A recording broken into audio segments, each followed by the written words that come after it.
ಕಲಾವಿದರು ನೀವು?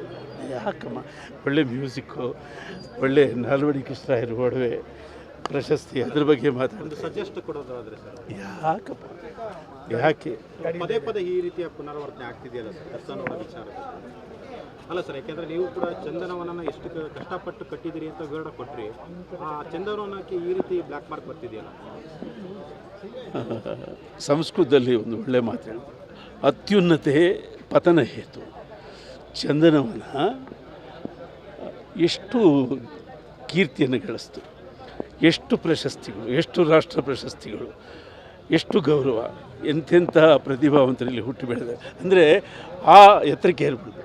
ಅಷ್ಟು ಎತ್ತರಕ್ಕೆ ಏರಿದ ಮೇಲೆ ಎಲ್ಲೋ ಒಂದು ಕಡೆ ಅಲ್ಲಿಂದ ಕೆಳಗೆ ಬೀಳಬೇಕಾಗುತ್ತೆ. ಹಾಗಾಗೋದು ಬೇಡ. ಅಲ್ಲಿಂದ ಬಿದ್ದದ್ದು ಕೂಡ ಮತ್ತೆ ಹೇಳೋಕ್ಕೆ ಚಾನ್ಸ್ ಇದೆ. ಕೇರಳ ಚಿತ್ರೋದ್ಯಮ ಹೀಗೆ ಆಗಿತ್ತು, ಅದು ಈಗ ಉತ್ತುಂಗದಲ್ಲಿದೆ. ಅಂದರೆ ಕೆಳಗೆ ಬಿದ್ದ ಮೇಲಿದೆ. ಚಂದನವನ, ಅದು ಚಂದನವನ ಕಡೆ.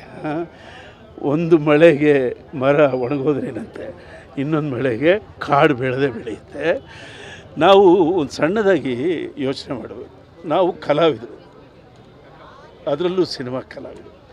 ನಾವು ಸಿಟ್ಟು ಇದೆಯಲ್ಲ, ಸಿಟ್ಟು, ಅದನ್ನು ಸ್ಕ್ರಿಪ್ಟ್ ಮಾಡೋರು ಅಲ್ವಾ? ದ್ವೇಷ ಇದೆಯಲ್ಲ, ಅದನ್ನು ಕ್ಯಾರೆಕ್ಟರ್ ಮಾಡೋರು ನಾವು. ಸಿಟ್ಟು ಅಂದರೆ ಅದೊಂದು ಸ್ಕ್ರಿಪ್ಟಯ್ಯ, ದ್ವೇಷ ಅಂದರೆ ಅದೊಂದು ಕ್ಯಾರೆಕ್ಟರಯ್ಯ. ಆ ಥರ ಸಿನಿಮಾದಲ್ಲಿ ತೋರಿಸ್ಬೇಕಷ್ಟೇ ನಾವು. ನಿಜ ಜೀವನದಲ್ಲಿ ಸ್ಕ್ರಿಪ್ಟ್ ಅಂತ ಇರಬಾರ್ದು, ನಿಜ ಜೀವನದಲ್ಲಿ ಕ್ಯಾರೆಕ್ಟರ್ ಆಗಬಾರ್ದು. ಇದು ಕಲಾವಿದರ ಕರ್ತವ್ಯ. ಓಕೆ, ದರ್ಶನ್ ಅವ್ರನ್ನ ಹಿಂಬಾಲಿಸಿದ್ದೀರಾ ಅಂತಲ್ಲ ಸರ್ ಈ ಕಳಂಕ ಅನ್ನೋದು? ದರ್ಶನ್ ನನ್ನ ಮಗು ಅಂತ ತಿಳ್ಕೊಳ್ಳಿ. ನನ್ನ ಮಗು ಆ ತಪ್ಪು ಮಾಡಿದರೆ ತಂದೆ ಎಷ್ಟು ನೋವು ತಿಂತಾನೋ ನಾನು ಅಷ್ಟೇ ನೋವು ತಿಂತಿದ್ದೀನಿ. ಆ ಮಗು ಕೂಡ ಅಷ್ಟೇ ನೋವು ತಿಂತಾ ಇರುತ್ತೆ. ನಾವು ಆತ ಕೊಟ್ಟಿರುವ ಕೊಡುಗೆ ಇದೆಯಲ್ಲ, ಆ ಕೊಡುಗೆ ಕಡೆ ನೋಡೋಣ. Okay, thank you.